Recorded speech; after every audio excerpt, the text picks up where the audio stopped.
दोस्तों, हम सब जानते हैं कि खाना काबा मुसलमानों के लिए दुनिया की सबसे ज्यादा पाक और मुकद्दस जगह है। हर मुसलमान के दिल में यह तमन्ना होती है कि वह अपनी जिंदगी में कम से कम एक बार इस पाक घर का दीदार जरूर करे, इसके करीब जाकर अपने रब के सामने हाथ उठाए, दुआ करे और अपनी आंखों से आंसू बहाए। लेकिन क्या आपने कभी यह सोचा है कि इस मुकद्दस इमारत के काले गिलाफ और मजबूत पत्थर की दीवारों के अंदर आखिर क्या मौजूद है? खाना काबा अंदर से कैसा नजर आता है? और सबसे ज्यादा हैरत में डाल देने वाली बात यह है कि आज से हजारों साल पहले जब इस मुकद्दस जगह के नीचे खुदाई की गई थी, तो वहां से ऐसी कौन सी चीज बरामद हुई जिसने सबको हैरानी में डाल दिया? दोस्तों, आज की इस वीडियो में हम बात करेंगे खाना काबा के अंदर मौजूद एक ऐसे रहस्यमयी संदूक की जिसके बारे में बहुत ही कम लोग जानते हैं। कहा जाता है कि यह संदूक सदियों तक खाना काबा के फर्श के नीचे छुपा हुआ रहा। जब यह संदूक सामने आया तो इसके अंदर मौजूद चीजों ने तारीख से जुड़ी कई सच्चाइयों को बदल कर रख दिया। तो आइए दोस्तों, आज हम अतीत की परतों को खोलते हैं और इस रहस्यमयी कहानी का आगाज करते हैं। दोस्तों, यह किस्सा उस सबसे मुकद्दस जगह से जुड़ा है जो पूरी दुनिया के मुसलमानों का केंद्र है। इसी जगह पर करीब 1000 साल पुराना एक राज छुपा हुआ था, ऐसा राज जो सदियों से लोगों की नजरों से दूर रहा। शायद आपको यह जानकर हैरानी हो कि खाना काबा हमेशा से वैसा नहीं था जैसा आज हम देखते हैं। समय समय पर इसकी मरम्मत और बनावट में बदलाव होते रहे हैं। कुछ साल पहले सऊदी अरब की सरकार ने जरूरी कारणों की वजह से खाना काबा के नीचे खुदाई करवाने का फैसला किया। यह कोई मामूली खुदाई नहीं थी, बल्कि उस जगह की खुदाई थी जिसे सबसे पाक माना जाता है। जब मजदूरों और विशेषज्ञों ने खुदाई शुरू की तो एक अजीब और हैरान करने वाला वाकया सामने आया। खुदाई के दौरान काबा के नीचे से एक बहुत पुराना और बंद किया हुआ संदूक मिला। देखने से ही लग रहा था कि यह किसी बहुत पुराने जमाने की चीज है और इसे बहुत सावधानी से छुपा कर रखा गया था। वहां मौजूद हर शख्स के दिमाग में बस एक ही सवाल था, आखिर इस संदूक के अंदर क्या है? क्या इसमें कोई खजाना है या कोई पुरानी निशानी या फिर कोई ऐसा राज जो अब तक दुनिया से छुपा हुआ था? इन सवालों का जवाब जानने से पहले जरूरी है कि हम खाना काबा के अंदरूनी हिस्से को समझें, ताकि इस संदूक की अहमियत को ठीक से समझा जा सके। दोस्तों, जब कोई खुशकिस्मत इंसान खाना काबा के सुनहरे दरवाजे से अंदर जाता है, जिसका वजन करीब 280 किलो है और जो खालिस सोने से बना है, तो वह एक ऐसी जगह में दाखिल होता है जहां सुकून और रूहानियत महसूस होती है। काबा का अंदरूनी माहौल बाहर की भीड़ भाड़ से बिल्कुल अलग होता है। अंदर दाखिल होते ही एक अजीब सा सुकून दिल में उतर जाता है। जैसे ही आप अंदर कदम रखते हैं, सबसे पहले जो चीज आपका स्वागत करती है, वहां एक बहुत ही प्यारी और जानी पहचानी खुशबू फैली होती है। यह खुशबू किसी आम परफ्यूम जैसी नहीं होती, बल्कि इसमें कस्तूरी, गुलाब जल और अंबर को मिलाकर बनाई गई एक खास खुशबू होती है, जो सदियों से खाना काबा को महकाने के लिए इस्तेमाल की जा रही है। यह खुशबू इंसान के दिल और दिमाग दोनों पर असर डालती है और एक अलग ही सुकून महसूस कराती है। दिलचस्प बात यह है कि काबा के अंदर का फर्श संगमरमर का बना हुआ है, लेकिन यह कोई आम संगमरमर नहीं है। यह बेहद खास सफेद संगमरमर है, जिसके किनारों पर काले रंग की संगमरमर की पट्टियां लगी हुई हैं, जो इसकी खूबसूरती को और बढ़ा देती है। काबा की दीवारें भी संगमरमर की बनी हुई हैं। इन दीवारों पर हरे रंग के खूबसूरत पर्दे लगे होते हैं, जिन पर चांदी के धागों से कुरान की आयतें खड़ी हुई हैं। ये पर्दे छत तक लगे हुए हैं और अंदर के माहौल को और ज्यादा पाक और बरकत वाला बना देते हैं। खाना काबा के अंदर 3 खंभे मौजूद हैं जो इसकी छत को संभाले हुए हैं। ये खंभे लकड़ी के बने हुए हैं। हैरानी की बात यह है कि यह खंभे आज के नहीं, बल्कि करीब 1350 साल पुराने हैं। इन्हें अब्दुल्लाह बिन जुबैर के जमाने में लगाया गया था और यह दुनिया की सबसे मजबूत लकड़ी से बनाए गए थे। इसी वजह से इतनी सदियां गुजर जाने के बाद भी यह खंभे आज तक अपनी जगह मजबूती से खड़े हैं और वक्त का इन पर कोई खास असर नहीं हुआ। इन खंभों के बीच कई खूबसूरत फानूस और लैंप लटके रहते हैं जो काबा के अंदर को रोशन रखते हैं। दोस्तों, इन्हीं खंभों के बीच एक छोटी सी मेज या डिब्बा रखा होता है, जिसमें वह खुशबुएं और बखूर रखे जाते हैं जो काबा की सफाई और खुशबू के लिए इस्तेमाल होते हैं। काबा के अंदर दाएं तरफ एक और सुनहरा दरवाजा भी है जिसे बाबे तौबा कहा जाता है। यह दरवाजा एक सीढ़ी की तरफ खुलता है जो ऊपर छत तक जाती है। ये सारी चीजें मिलकर ऐसा माहौल बना देती हैं कि इंसान दुनिया की हर बात भूल जाता है और सिर्फ सुकून महसूस करता है। लेकिन दोस्तों, इस सारी खूबसूरती के बीच एक ऐसा राज भी छुपा है जो उस रहस्यमयी संदूक से जुड़ा हुआ है। अब चलिए वापस उसी संदूक की तरफ चलते हैं और उस वाक्य को जानते हैं जो वाकई इतिहास में हुआ और अब्दुल्लाह बिन जुबैर के जमाने से जुड़ा हुआ है। यह वह दौर था जब मुसलमानों के बीच सियासी मतभेद काफी बढ़ चुके थे।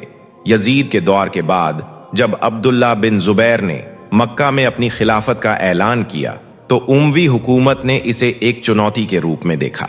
अब्दुल मलिक बिन मरवान के समय हज्जाज बिन यूसुफ को एक फौज के साथ मक्का भेजा गया ताकि वह मक्का पर दोबारा कब्जा कर सके। यह इतिहास का बहुत दर्दनाक दौर था।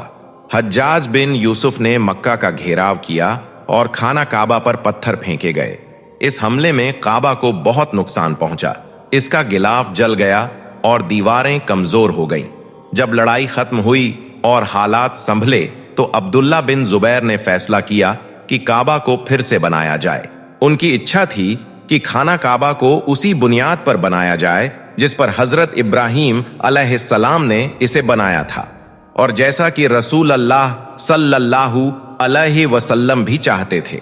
इसी नए निर्माण के दौरान जब पुरानी दीवारें हटाई जा रही थीं और जमीन की खुदाई हो रही थी, तब मजदूरों को कुछ अजीब सा महसूस हुआ। जब जमीन की एक परत हटाई गई तो वहां से वही रहस्यमयी संदूक मिला जिसका जिक्र हमने शुरुआत में किया था। यह संदूक मिट्टी और वक्त की परतों में दबा हुआ था, लेकिन पूरी तरह सुरक्षित था। जब इसे खोला गया तो देखने वाले हैरान रह गए। इसके अंदर कोई आम सोना चांदी नहीं थी, बल्कि काले रंग के कुछ खास पत्थर थे और साथ ही कुछ बहुत पुराने लिखे हुए कागज भी मौजूद थे।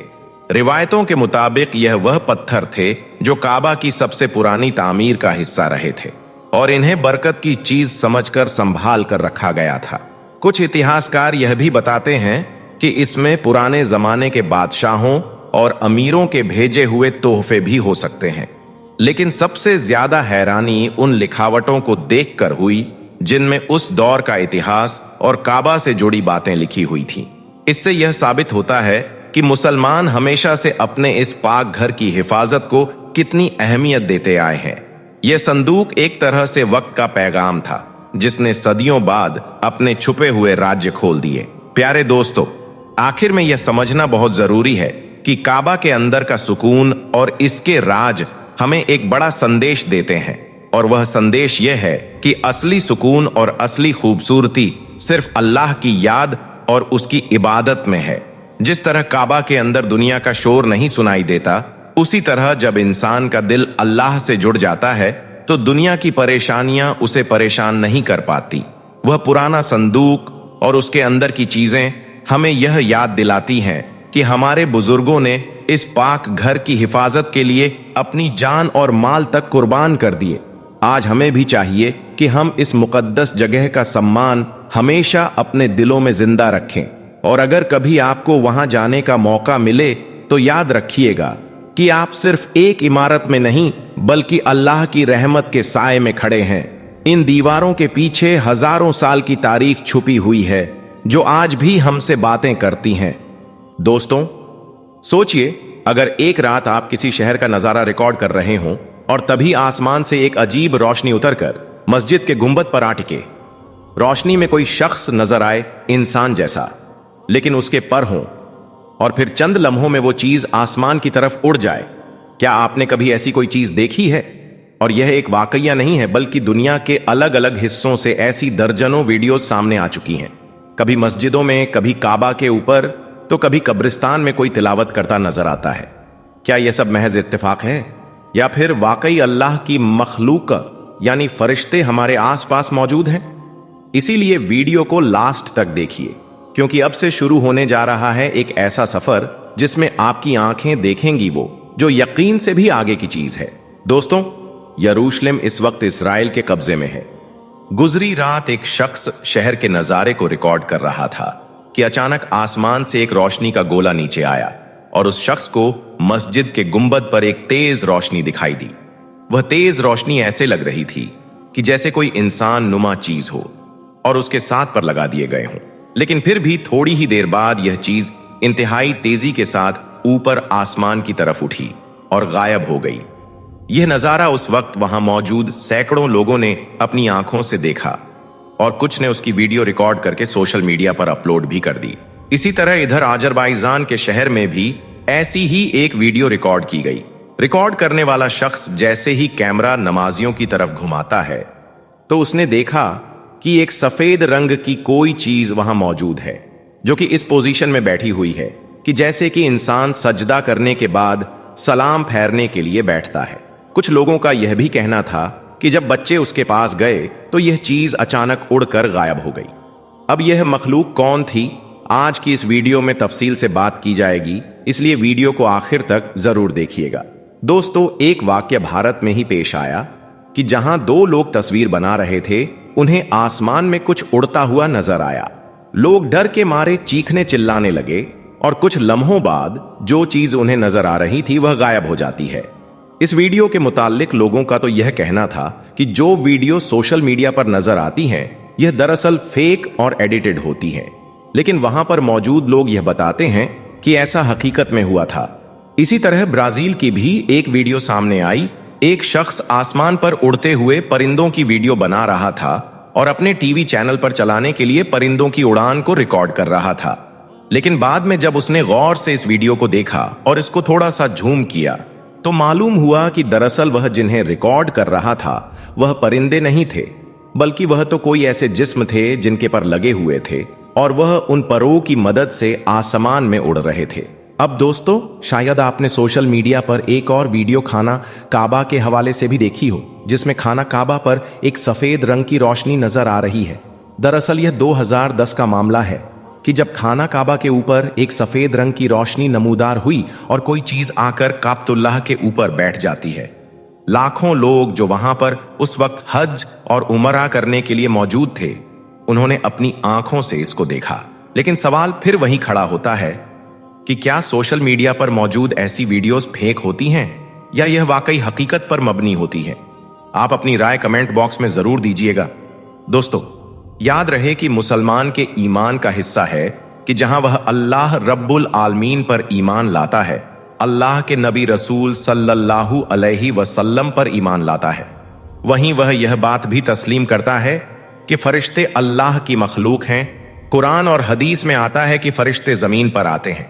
जिस तरह अल्लाह और उसके रसूल सल्लल्लाहु अलैहि वसल्लम पर ईमान लाना लाजमी है, उसी तरह फरिश्तों पर भी ईमान लाना लाजमी है। मुसलमानों की ओर इस पूरी दुनिया की सबसे सच्ची और बेहतरीन किताब में यानी कुरान करीम में 88 मर्तबा फरिश्तों का जिक्र मौजूद है।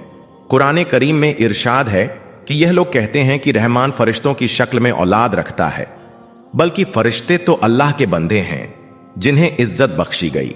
वह उससे आगे बढ़कर कोई बात नहीं करते और उसके हुक्म पर अमल करते हैं। इसीलिए प्यारे दोस्तों, यह बात तो वाजे हो गई कि फरिश्ते आसमान से जमीन पर उतरते हैं, लेकिन अल्लाह रब्बुल आलमीन के हुक्म से और अल्लाह के हुक्म की तामील करते हुए वह इससे 1 इंच भी आगे नहीं बढ़ते। इसी तरह एक और वाकया एक अल्लाह वाले बुजुर्ग का है।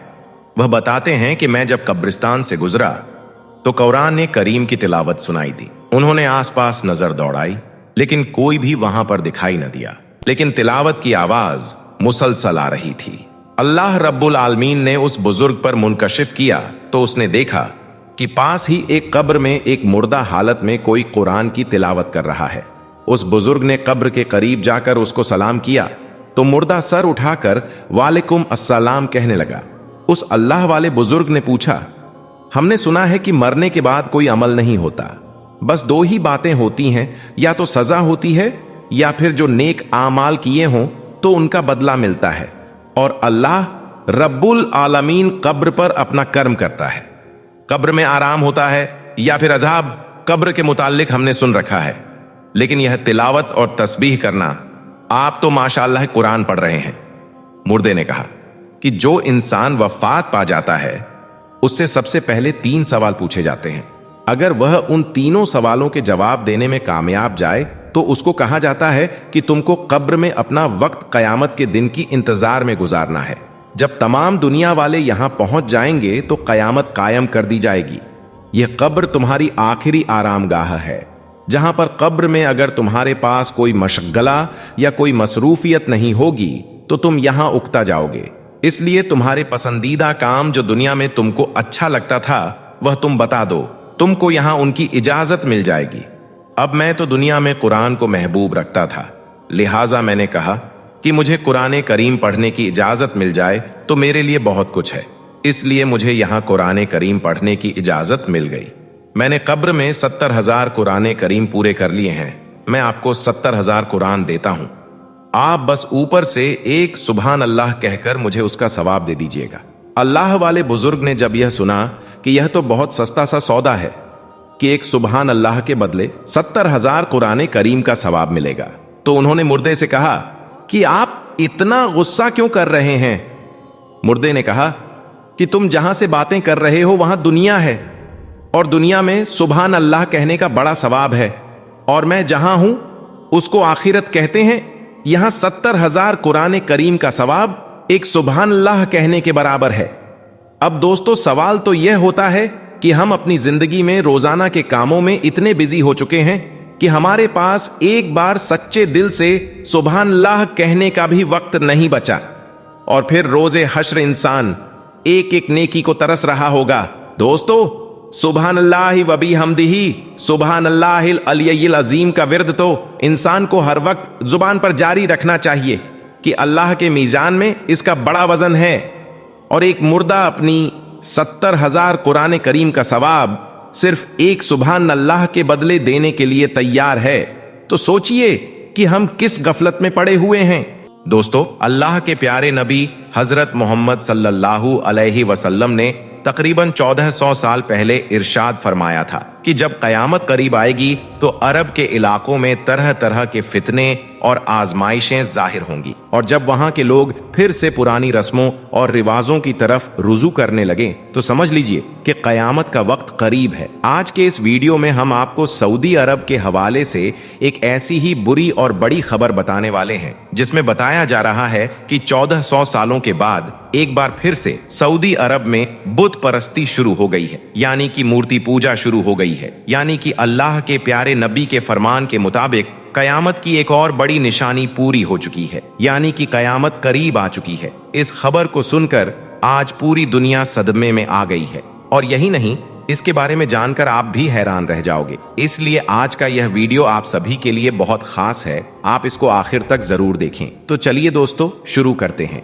दोस्तों, अल्लाह के प्यारे नबी हजरत मोहम्मद सल्लल्लाहु अलैहि वसल्लम ने इरशाद फरमाया है कि कयामत उस वक्त तक कायम ना होगी जब तक कि मेरी उम्मत के लोग मुशरिकीन से ना मिल जाएं, और यहां तक कि मेरी उम्मत के लोग बुतों की यानी कि मूर्तियों की इबादत करना शुरू न कर दें, मूर्तियों की पूजा करना शुरू न कर दें। तो आज आप कयामत की इस निशानी को पूरा होते हुए अपनी आंखों से देख रहे हैं। आज सऊदी अरब समेत कई अरब देशों के अमेरिका और इजराइल से करीबी रिश्ते देखे जा रहे हैं। कहा जा रहा है कि इन देशों के बीच हाल ही में कई अहम और बंद दरवाजों के पीछे होने वाली मुलाकातें भी हुई हैं, जिन पर दुनिया भर के मुसलमानों की नजरें टिकी हुई हैं। इसके अलावा अभी कुछ दिन पहले आपने यह भी देखा होगा कि दुबई में एक बहुत बड़ा मंदिर भी खोला गया है, जिसमें अरब के बड़े बड़े शेख अपने हाथ में पूजा की थाली लिए हुए नजर आ रहे थे। और यही नहीं, बहुत से शेख तो पूजा भी करते हुए नजर आ रहे थे।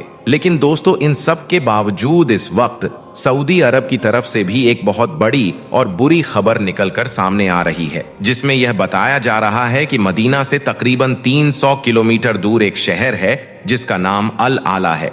वहां पर भी अब एक बहुत बड़ा बुत रख दिया गया है, और यही नहीं, अब वहां पर एक बहुत बड़ा मंदिर भी बनाने की तैयारियां की जा रही है। तो दोस्तों, इस खबर को देखते हुए लग रहा है कि कयामत की एक और बड़ी निशानी पूरी हो गई है। अल्लाह के प्यारे नबी हजरत मोहम्मद सल्लल्लाहु अलैहि वसल्लम ने कयामत की जो निशानी आज से 1400 साल पहले हमें बताई थी, आज वह पूरी होती हुई नजर आ रही है।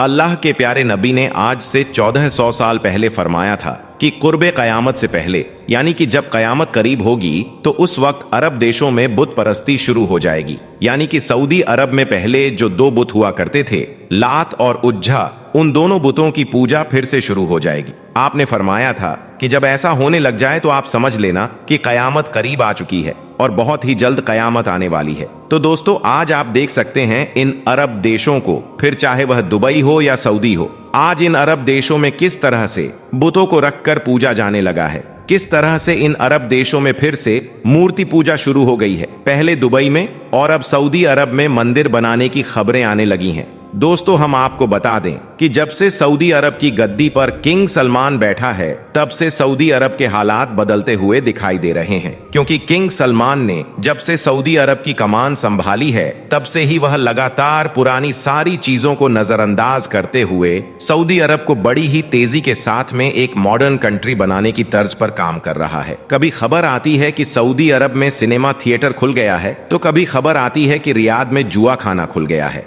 इस तरह से देखा जाए तो अब यह लोग अपने देश सऊदी अरब में यूरोपियन कंट्री से जुड़ी हुई बहुत सारी चीजों को शामिल करने में लगे हुए हैं। आज सऊदी अरब में वो सब कुछ होने लगा है जो यहाँ पर इससे पहले कभी भी नहीं हुआ था और ना ही इनके बारे में कभी मुसलमानों ने सोचा था। और यही नहीं, अब तो सऊदी अरब से यह खबर भी निकल कर सामने आ रही है कि अब तो सऊदी अरब में मूर्ति पूजा भी शुरू हो गई है और अब बहुत ही जल्द सऊदी अरब में एक मंदिर बनाने की भी तैयारियां की जा रही है। इसके अलावा हम आपको यह भी बता दें कि सऊदी अरब पिछले 8 से 10 सालों में इतना ज्यादा तेजी के साथ में बदला है और अभी भी बदल रहा है, यानी कि चेंज हो रहा है। जो काम सऊदी अरब में पिछले कई सालों में नहीं हुए थे, वह काम सऊदी अरब में अब होने लगे हैं। अब यह जो ताजा मामला निकल कर सामने आ रहा है, जिसकी वजह से पिछले कई दिनों से सोशल मीडिया के ऊपर काफी विवाद हो रहा है, वह दरअसल इस इंसान के एक बयान के साथ में शुरू हुआ था। इसका नाम है उस्मान इब्ने फारूक। इन्होंने हाल ही में एक बयान दिया है